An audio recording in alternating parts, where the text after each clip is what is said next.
Welcome in, everyone. Another episode of SEC State of Mind presented by FanDuel. I'm your host, Taylor Davis, joined as always by Jason Campbell, Auburn legend, NFL vet, and now color analyst for Auburn Sports Network. We've got a lot to discuss as Week 6 is in the books and the SEC looks ahead to Week 7. It was kind of weird. Week 6, 7 SEC teams were on their bye week. So about half the league was getting the opportunity to get rested, get healthy, and get prepared for a wide range of competitive games in the SEC this weekend. So I'm excited to dive into it with Jay Cam. Real quick Week 6 recap, because like I said, not as much action to dive into, but I think the biggest news, Jay, is probably Florida upsetting Texas in the Swamp 29-21. Want to go ahead and give a little housekeeping update. We actually did an episode with a friend of Jason's and Florida alum, national championship winning wide receiver with the Gators, Lewis Murphy,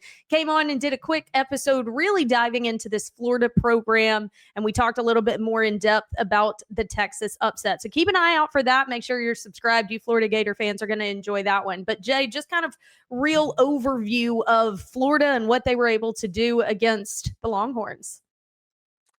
I mean, I saw that game, and it's kind of hard trying to watch two games at one time, right? You got one TV with Alabama and Vandy, and you got the other TV with Florida and Texas, and you're trying to, like, you look here as soon as they go commercial. So I caught a lot of the game. I thought Florida did an outstanding job. They did what they needed to do early, Taylor. When you play these big games and you're at home, you got to jump on your opponent quickly. And them starting off 10-0 at the end of the first quarter, I think really got them like, hey, we can win this ball game. And then once you have the belief of winning, now, it's all about just, your hair is on fire. You're running around, you're making plays, and everyone's buying into like, hey, we can change our season. We can change the dynamics of where we are. And you start to put pressure on the opposing team.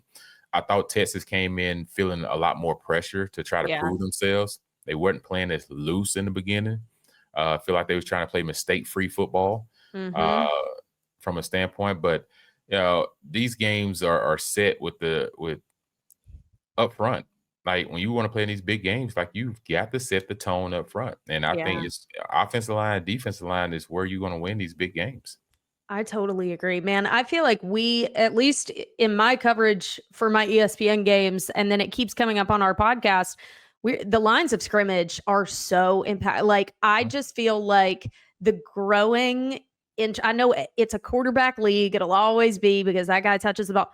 If you don't have really stout offensive linemen, you cannot win in college football right now. Like it is make or break for some of these teams. And it's a narrative with a lot of the matchups this weekend as we get into some of those previews here in a little bit. But yeah, I was impressed by Florida. Obviously it's been tough sledding. It's been an uphill battle for them. And the Billy Napier conversation has not slowed down.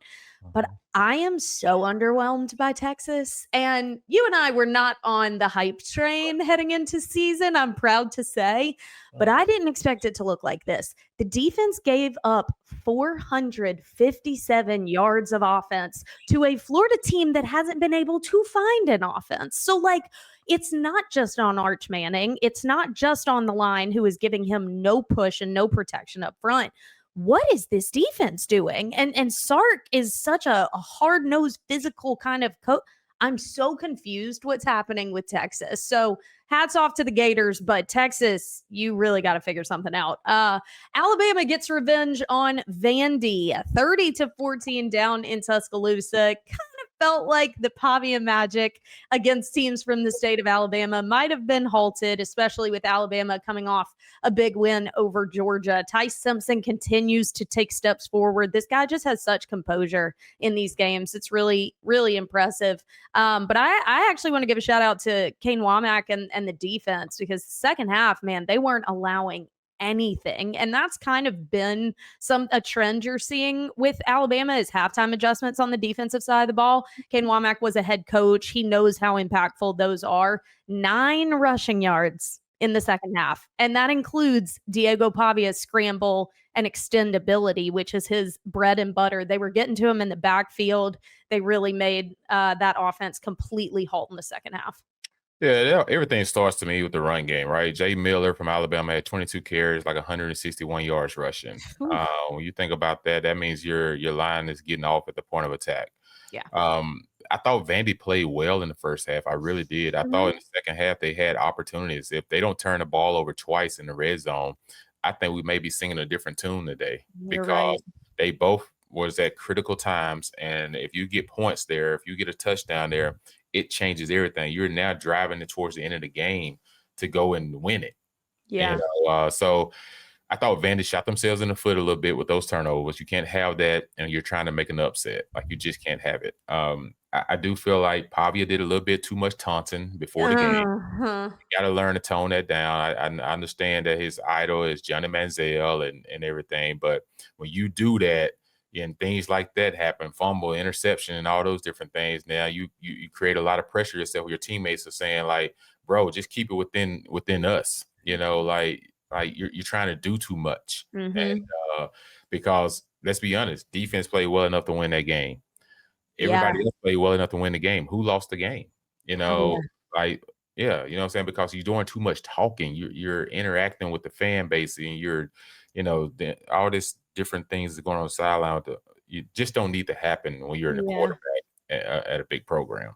I thought Vanderbilt, like, overall, like, they created that big interception to start the game. Ty Simpson don't throw interceptions. You're right. Now interception they got, Hitz Jr. was good. It set the tone. Like, hey, we're here to play. Because everyone wanted to see how's Vandy going to respond on the road. Everybody anticipated them probably getting beat 3 touchdowns. Let's just be honest. They said, hey, that was in Vandy last year.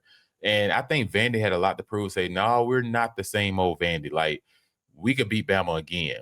And they played like it for most of the game. I think they earned a lot of respect, even though they lost. Yeah. I think they came away with a lot of respect because 30-14 wasn't the real score of the game.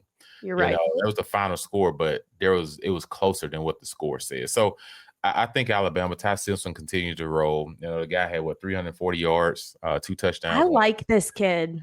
Like, his demeanor, like, I watched him on the sidelines. Like, when Ryan Williams dropped the key pass one time, he went to the sideline. He was talking to Ryan Williams. He's in front of him. He's like building him up. And saying, I'm coming back to you. So we don't have time for you to worry about what just happened. You keep going, and I'm coming back to you. That's leadership. And I think this guy exemplifies the word leadership right now. I think that's why you see a difference in this program is his leadership, and Coach DeBoer has now become more demanding of his coaches and more demanding of his players. Those two alone, I think, is the reason the tide has kind of turned things around since the Florida State game. You know what I could totally see is that Florida State loss being like the catalyst for Alabama. We could seriously be talking about the Tide's second round of playoffs and how that loss to Florida State is what got this team to play their best. It reminds me of when Notre Dame lost to Northern Illinois. They all made that the background on their cell phones. They had t-shirts with the score. It became such a piece of their motivation, and look where it sent them. So I think that Bama is figuring something out, and I think that the Tide is actually a real strong contender at this point of season. But yeah, I agree with you. I think that Vanderbilt certainly is not one that anyone is going, oh, see, we knew you were a fraud. No, this team is legit. And they're not just legit for Vanderbilt standards. They are legit in the landscape of college football. Like, no one's going to look past Vanderbilt anymore. And Diego Pavia is such an enigma, and I'm sure the coaches struggle with it a little bit too, because I totally agree with you. Any other player in college football, I would be like, shut your mouth, get off social media, stop bringing Theo Vaughn on the team plane and setting him up with your mom. Like, this is too much.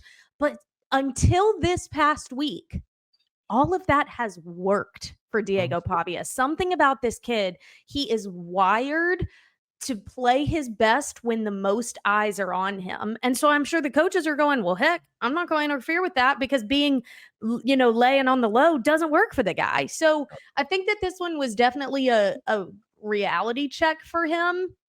But I do think that bulldog mentality is what gets this kid going. So I don't think it's going to slow down anytime soon. But yeah, I'm still very impressed with Vanderbilt. And look, they still have chances. They are not out of this thing. They have LSU and Missouri coming to Nashville to play. Auburn will come down the road as well, but LSU and Missouri being positioned the way they are right now currently, having both of those at home back-to-back weeks, there's still a statement that could be made and an argument that could be made if the doors go on a run. So as we turn to week 7, go. You're I would say what?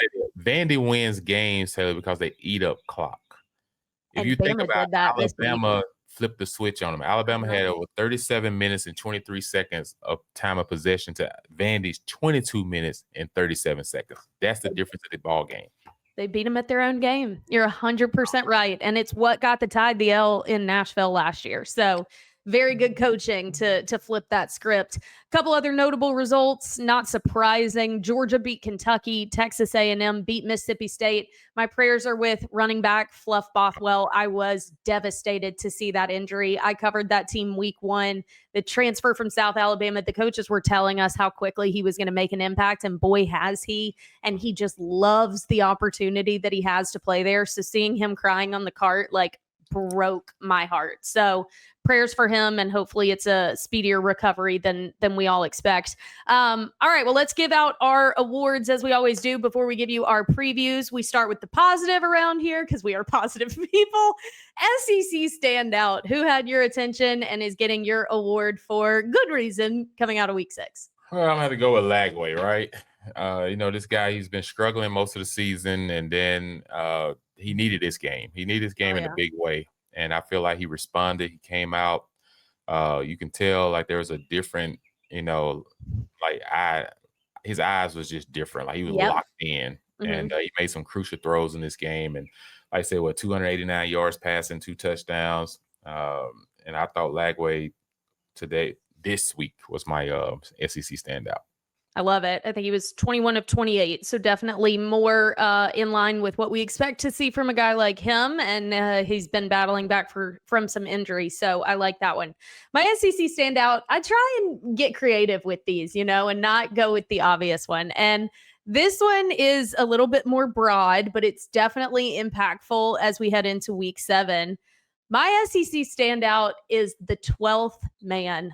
Kyle Field has been ridiculous this season. Watching the broadcast this past weekend, I could not hear the broadcasters. And you guys, you know how strong those microphones are in the booth and on the field? I could not hear Cole Kubelik's reports from the field because the fans were insane. The place was packed. They were loud. They were involved. And that was for no disrespect at all, but Mississippi State. All right. This isn't a ranked rival coming in here. It's an SEC game. Absolutely. But imagine when some of these really big ones down the road come to, Kyle Field is an insane atmosphere right now. And the Aggies are 5-0 for the first time since 2016. They have one of the best home field advantages in the SEC right now. All right. We turn to the negative because, look, we have to hold these people accountable, okay? It's not all sunshine and rainbows in college football. We call this segment SEC Siren. We're not hitting the panic button just yet, but the alarm is ringing. They got to figure it out quickly. Who you got, Jay? This one I had tug of war with a little bit. Okay. And I had to go back and forth between Kentucky and Texas. And I think I'm leaning more towards Texas because of the accolades and high hopes, right? No one thought Kentucky would be in the SEC championship. No one thought Kentucky would be in the playoffs, much less. Yeah. But everyone thought Texas would. Yeah. And so I'm ringing the siren on Texas offense. Okay. And defense a little bit because defensively they showed up against Ohio State. So the Florida game, it's almost like they didn't travel. Yeah. So I'm going to go ring the siren on Texas and not make the playoffs. Ooh, I am so with you on that. I think the hype around Texas was so unwarranted heading into this season. I was very close to making my siren Steve Sarkisian, but I didn't because, frankly, he scares me. But also because I don't think that it's necessarily siren time yet. But there is starting to be some pressure on him in how he's going to choose to handle the quarterback situation moving forward. I'm not calling for the benching of Arch Manning. I'm not saying that is justified, but I think But I think how he handles the next few weeks with Arch is going to be very impactful. So that was my honorable mention. I love that both of us were torn this week. But I am going to hit the SEC siren on Brian Kelly. And I think that they really need to go out and prove something this week. Ain't no world in which I think his job's on the line. But I do think he is getting scary close to losing a grasp of this culture. The LSU culture is the bloodline of that program. And I don't get the sense that that is still at the root. And there has been a lot of conversation since the hiring that Brian Kelly wasn't the right fit. It has nothing to do with his pedigree. It has nothing to do with his resume and the type of ball coach he is. He's incredibly successful and good at his job. But was he the right fit in Baton Rouge? I don't know that we know that answer just yet. And I think what they do the rest of the season, because we all knew going into this season, so many of these players came back for a title. They didn't come back just for another year of college ball. Garrett Nussmeier could have gone to the league. They came back because they believed they were a championship caliber team. And quite frankly, on paper, they probably are. So coming off the bye week, a loss to Ole Miss before that, if this thing is not clicking on all cylinders this week, there is a lot of heat on Brian Kelly because there is no reason that they should not be leading the pack at this point. Yeah, they got a tough schedule, right? Everyone has a tough schedule. You know, For sure. SEC now. Like, you know, Auburn, all these teams have tough schedules. So, but when I think about, you know, Brian Kelly is, yeah, you win the Clemson game and everybody was ready to put them in the playoffs. Yeah. Why? Because everyone had Clemson picked to be in the Final Four for the playoffs. And now they should Clemson be. has kind of been unraveled, and their roster shows them as a playoff type team. So when you think about, LSU, you get Nussmeier coming back. You know, I watched the Instagram. I'm not the Instagram. What they call Netflix of the SEC. Oh, so I watched that, and then you talk about Weeks, you know, is trying to beg Nussmeier to come back and say this is what we can do and everything. The LSU loss to Ole Miss is bigger than it looks on paper. Mm-hmm. Like, yes, you need Ole Miss to continue to win. While you try to pick up some more wins, because an Ole Miss schedule gets harder. Mm-hmm. So this thing is going to start to shape form. Unfortunately, everyone's going to have to wait about another 3 to 4 weeks because there's some gauntlet of some teams that's going to keep knocking each other out. Yep. I don't think this season there's going to be any team with less than 2 losses in the SEC. I agree. I think it would be every team will have 2 or 3 losses by the end of the year. So you think Bama gets another L? I think Bama gets another L somewhere. They got a big one this week, you know, so I think they get another L somewhere along the next 7 weeks. I think LSU gets another L. I think Tennessee gets another L. I think A&M is going to lose 2 of their next 7 games. Wow. Like, I just think that this is going to be a tough league this year where you're still in it. So if your team's like, give me a team, Tennessee or Georgia or Auburn, like, you're not out of it just yet. You know, Oklahoma, what happens when John Mateer comes back? And he is slated to hopefully return this week, so that'll be interesting. Of course he wants to play in the Red River rivalry.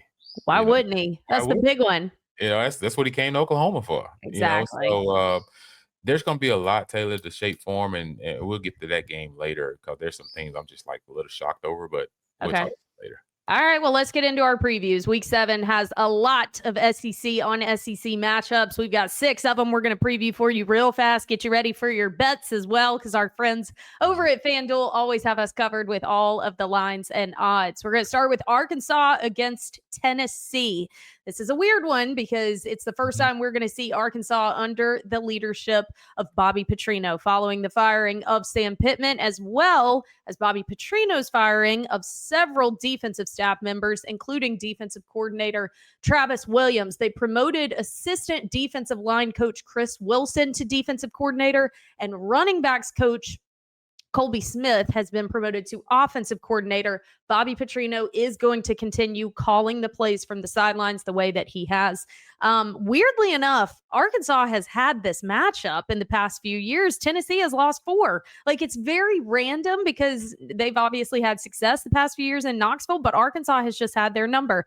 I don't suspect that will continue this week. Unfortunately, Tennessee is favored 13.5 over Arkansas, the over-under at 69.5.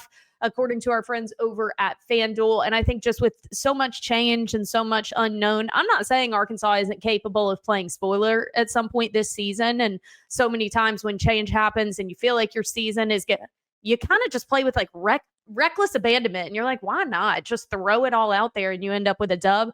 I don't suspect it's going to happen for them in Knoxville. I feel good about what the Vols are doing right now, and specifically Joey Aguilar running that thing. They have been very efficient under him, and Arkansas's pass defense has been bad. So I think it's going to be a comfortable day for Tennessee, but I do think Arkansas may come out with a bit of juice at the beginning.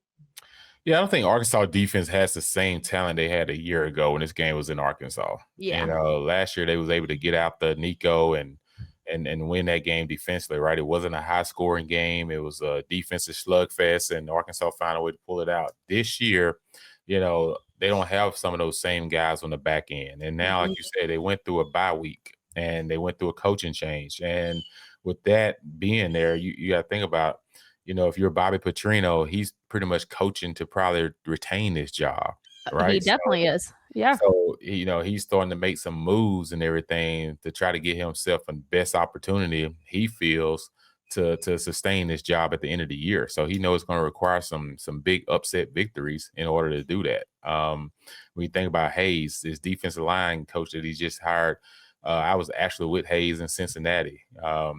He's a really big time coach from that position. He's been in the pros for a long time, and now he comes in to help that D line at that standpoint. But you talk about Tennessee, though, this is a game. Tennessee, you got to go out there and take the bull by the horn. And you got to take it early. Yeah. You can't go out there and just kind of lift your way into this ball game. Like, you got to go out there and let it be known that this is not going to be close. It shouldn't be, because this matchup goes all the way back to Clint Sterner. They used to play quarterback at Arkansas. You remember the game in Knoxville where he fumbled the ball, he put it down? It's been going back and forth for years. Yeah. For whatever reason, this game always comes down to some crazy ending. It wouldn't shock me just because you have nothing to lose. Yeah. Tennessee has everything to lose, that this game ends up being a funky game into the fourth quarter. I love a funky fourth quarter game. All right. Yeah, I think that Arkansas's defense has to play so much better than what they've done through 5 games. They've given up over 425 yards per game. Yeah. And Tennessee's offense has clicked with Joey Aguilar at a 65% completion percentage. If you're hearing birds, it's because Jason decided to record outside today, and there are quite a lot of birds, but it sounds like War Eagle, perhaps. So that's a perfect transition as the Tigers are heading back home and will host Georgia in Jordan-Hare. So what you got on the Deep South's oldest rivalry, Jay? Get us going. Yeah, you're right. I'm outside today. I didn't know the birds was. He's outside. But yeah, I say this: the Auburn, Georgia, they got Georgia 3.5. FanDuel does with an over/under 45.5. So that keeps going down the over/under, because earlier it was 46.5. Now we're at 45.5. I think this is confusing to all the bettors, right? Because they know that Auburn's coming off a bye week. Mm-hmm. It's a night game. Supposedly, I guess Cam Newton jersey is supposed to get retired. I'm not sure if that's still on or what's going on there. It is. So, okay, so that's still on. So there's 3 things right there that's going against Georgia. Agreed. Right? And then the urgency for Auburn to win this game. Mm-hmm. You're down 0-2 in the conference. Mm-hmm. You played 2 really good teams in the conference, and you had a chance to go win both of those games late with the ball in your hands. At home, I like this game for Auburn. Okay. And I'm not just saying it because I got to call the game and all of that, and Auburn bias. It's just, I watched Georgia play last week. I watched them play a little bit this year. They are going to come in here now playing tough. They do have a tough quarterback in Gunnar Stockton. And, Mike Bobo coached here a couple of years ago, so he wants to come back as well. His son, Bobo, played at Auburn High School. So there's a lot of ties to match up. And this is the Deep South oldest rivalry. In order to get the rivalry back, Taylor, you got to take one. You got to freaking win one. Dang. Won this game in the last 8 times since 2017, the SEC championship. That's nauseating. So this haven't ever happened. Like this, at one point, Auburn was leading the entire series. Now we're down because we've lost 8 straight to Georgia. What was your record against Georgia? We were 2-2. Okay. Yeah, so we was 2-2 against them. That's a rivalry. Right, that is an even matchup. and we won one there. They won one at us, and we won each one at home. So, and don't take me back to 2002, the fourth. Yeah, we won't go there. Ball back to the end zone could have been 3 and I know. It's okay. Yeah. Let me digress. But I like this game for Auburn for a lot of reasons, and Auburn got to come out like their hair on fire. Like, for sure. You need this game to rewrite your program. If Auburn loses, is it once again because the offense can't do enough, or will it be because Georgia is a stronger team? Like, which do you see happening more likely? That Auburn actually does put it together, but Georgia is just stronger at this point, or Auburn still continues to have offensive issues? Translation, can they fix their offensive problems in one bye week? Is that realistic? Well, you just saw Florida do it, right? At True. least for one game. Like I said, we got to see more in depth of Florida as they continue offensively. But you think about Auburn, like Florida's down a few. Georgia's down a few offensive linemen. Mm-hmm. They've got some injuries. Mm-hmm. And even back in the spring, when pro scouts came and looked at Auburn's roster and looked at our practices and went to Georgia and went to Bama and looked at their practices, they said Auburn's right there now. So from a talent standpoint, we've equaled the playing field. Yeah. Now, how can we sometimes you can get lost in offensively when you're trying to get everybody involved. Mm-hmm. And I think that's been the problem for Auburn the last 2 weeks. The first 3 games of the season, we was running the ball right, and it was, throwing the ball sparingly. Yeah. But we were setting the tone up front, running the ball. The last 2 ball games, we come out throwing the ball, and a quarterback's gotten hit, offensive line has gotten, depleted.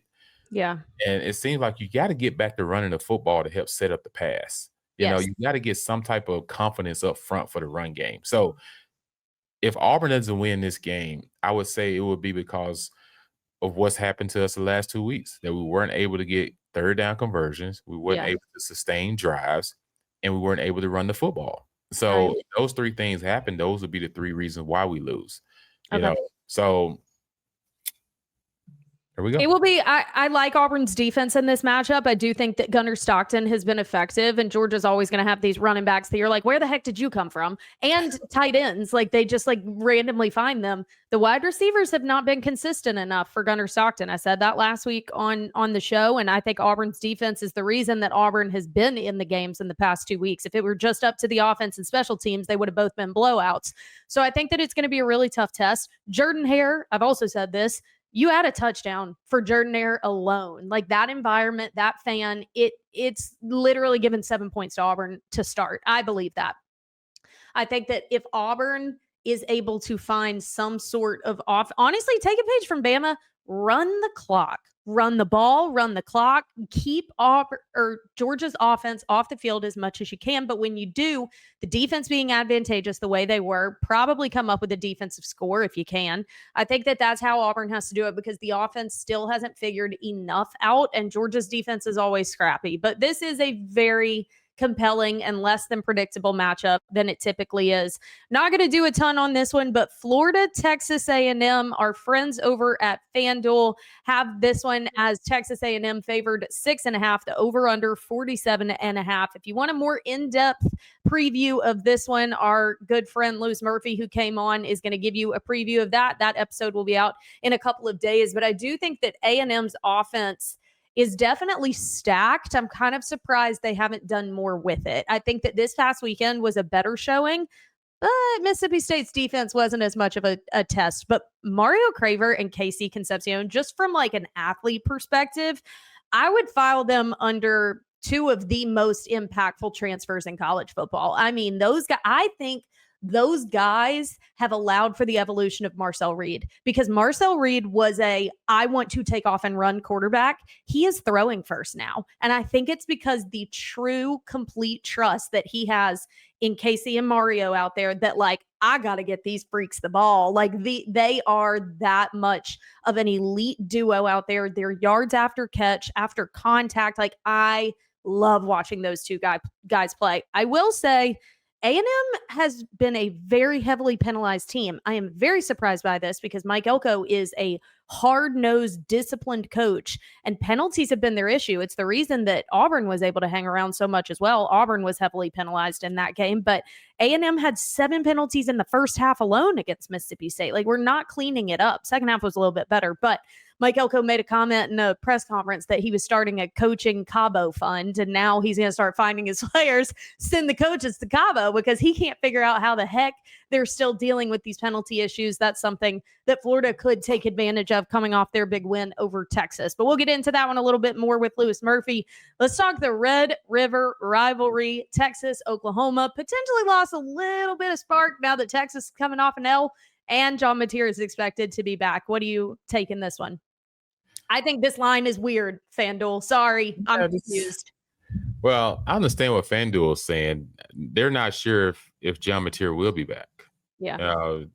Hypothetically, he can, but he just had surgery, 15 days ago, 16 days ago? Yeah. And now all of a sudden you're going to throw him out in the biggest game up to this point. I feel like Texas will rebound. I think they're going to play better defensively. But guess what? I just saw Florida get 6 sacks on Arch Manning. Oklahoma got R. Mason Jr. R. Mason Jr. did not play in the first half against Auburn. This guy came out in the second half and he immediately got a sack. And then when the game was on the line to end the game, he got another sack. Yep. So this guy's one of the top 3 pass rushers in all of college football. Yeah. They know that their quarterback is injured a little bit. So that makes everyone around them up their game. So I think Oklahoma, this is a tough one, though. I'm going to say Texas pulls it out. I can't believe I'm saying it. I can't believe you're saying that either. I'm shocked. I think even if Mateer doesn't play, Oklahoma gets this win. I think that Oklahoma is a better team than Texas, top to bottom. I just think about this one is also in a neutral site, keep in mind, but this one is heated. So weird things happen in rivalry games. I get it. Yeah. But I'm more confident in Oklahoma as a full team. Oklahoma, are they the better team overall, or just Texas just underachieving? Do you think that Auburn is a better team than Florida? I do. Okay, well, Auburn almost got the win over Oklahoma in Norman, and Florida beat Texas. See there? But you just answered your own question. Auburn almost got the win over Oklahoma in Norman with John Mateer. But didn't. But that's what I'm saying. I think that's a better test for Oklahoma, and they came out with a win. Texas had a lesser challenge in facing Florida and lost. But see, Texas, to me, you can't go down 0-3 to the big guys. You lost to Ohio State. You've now lost to Florida. If you lose to Oklahoma, your first 3 big opponents, you've already lost to this year. Yeah. They cannot start off that way. I think in order for them to get some backing and get some respect, they got to win this game. Oklahoma can afford to lose this game because everyone can say, oh, John Mateer is getting out. He's coming back. Texas got to win this game. Gotta, but will they? I like that we're split on this, though. I'm going Sooners. He's going Longhorns. We'll see who gets to gloat next week. All right. As we turn the page to the last one. No, we got a couple more. South Carolina versus LSU.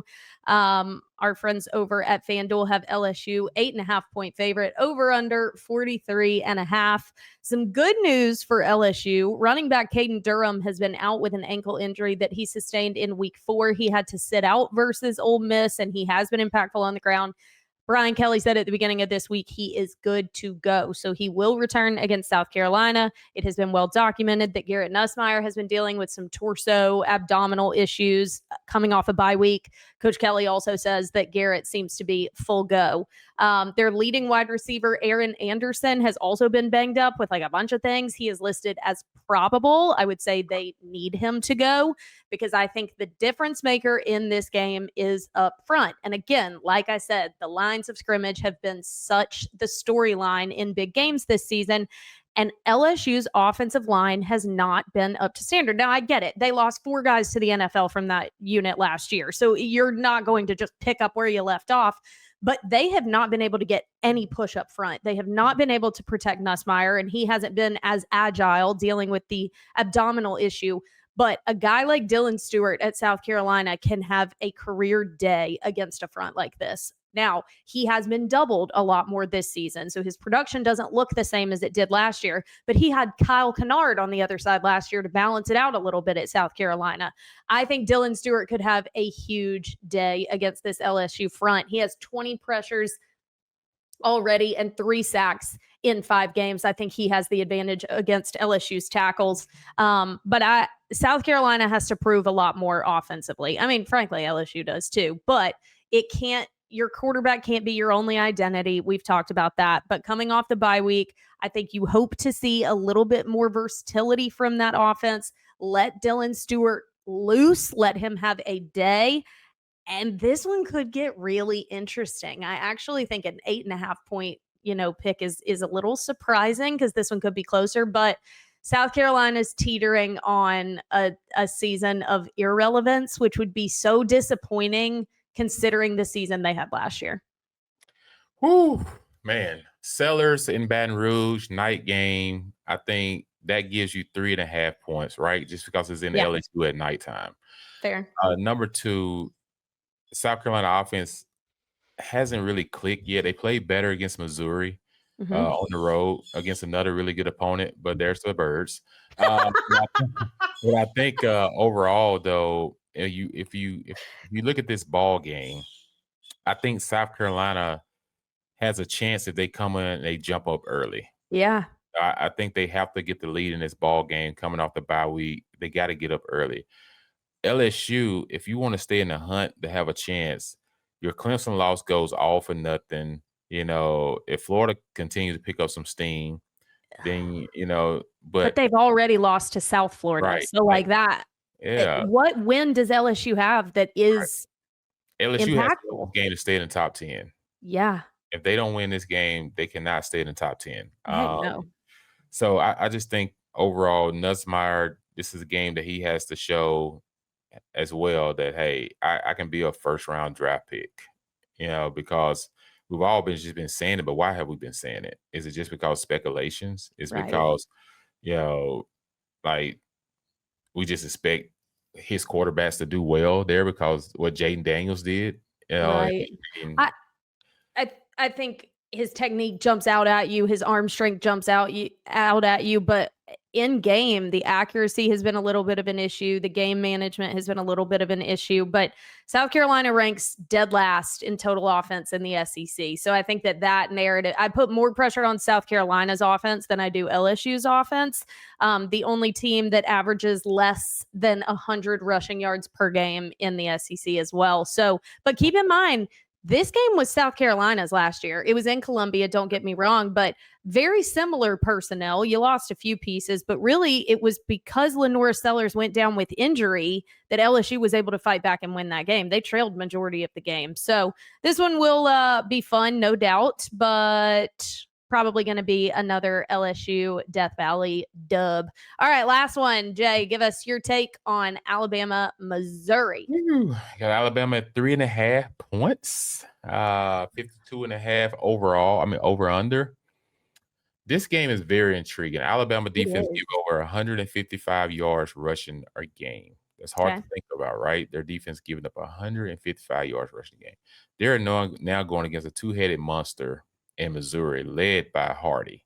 Right? Hardy has over 730 yards rushing that leads the SEC right now. The transfer from Louisiana Monroe, so good, Mississippi born and raised, is the leading rusher at Missouri. So in the SEC. So this game already tells me it's going to be a physical game. So that means it's going to be a low scoring game. It's going to be close. But in all big games, if you circle the quarterback position comes up big in every surmountable game because he touches the ball every play and he's going to have the opportunity to make some plays, right? I know you hear the airplane in the background now, but I say this. So overall, I think Alabama wins this game. I do like the 3.5. I'm going to say Ty Simpson is the big difference because he protects the football. And he just played in Georgia 2 weeks ago. He played at Florida State the first week. So he's played in hostile environments. This is not going to be any different for him. So I expect Alabama to go in and still win this game by 3.5. Okay. I mean, I like both of these quarterbacks a lot. Beau Pribula's put on a great show this season for a guy that wasn't even initially the starter. Like I have loved watching Beau Pribula lead that offense. And yeah, Hardy, they love to find these under recruited running backs and then put so much on them.